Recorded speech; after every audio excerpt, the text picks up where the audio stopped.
Have you ever felt completely overwhelmed by a huge goal?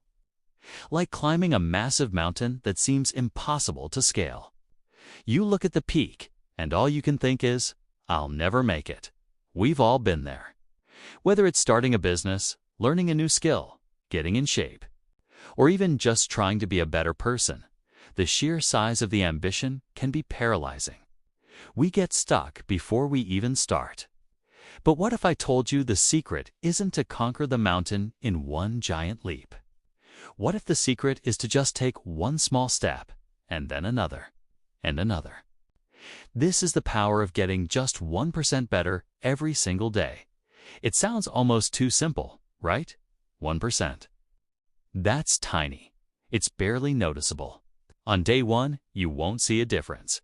On day 2, maybe a tiny shift. But this is where the magic happens. This is the power of compounding. Think about it like this. If you improve by just 1% each day for a year, you won't be 365% better. You'll be nearly 38 times better than when you started. That's not just improvement. That's a total transformation. Conversely, if you get 1% worse each day, you'll end up close to zero. The daily choices, the tiny habits, the small efforts, they accumulate into something massive over time. So, how do you actually do this? Let's break it down. First, stop focusing on the massive outcome. Instead, focus on the process. What is the smallest possible action you can take today that moves you forward? If you want to write a book, don't worry about the whole manuscript. Just write one sentence, or one paragraph, 100 words.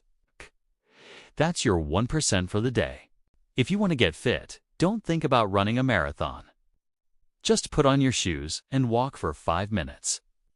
Do 5 push-ups. That's it. You've won the day.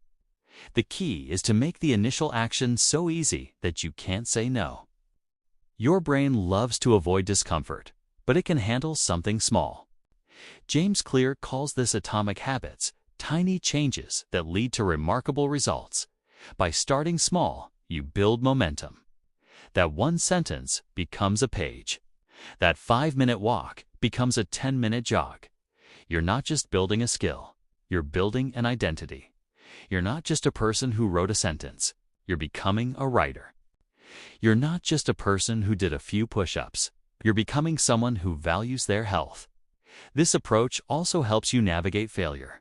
We all have bad days. Days where we feel unmotivated, tired, or just plain off. On those days, the 1% rule is your best friend. Even on your worst day, you can probably manage 1%. You can read 1 page of a book. You can do 1 minute of stretching. This consistency is far more important than intensity. It's about showing up for yourself, even when you don't feel like it. That's what separates those who achieve their goals from those who just dream about them. So I challenge you today. Forget the mountain for a second. What is your 1%? What is that one tiny, almost laughably small thing you can do right now to move toward the person you want to become? Identify it, and then just do it. Don't overthink it. Don't wait for the perfect moment. The perfect moment is now. Tomorrow, you'll do it again. And the day after that. Before you know it, you'll look back from the mountaintop not with exhaustion, but with amazement at how far your small, consistent steps have brought you. You have the power to completely change your life, not through some heroic, once-in-a-lifetime effort, but through the quiet, daily discipline of getting just a little bit better. Start your 1% journey today. Thanks for watching. If this resonated with you, hit that like button and subscribe for more content to help you build a better life, one step at a time. See you in the next one.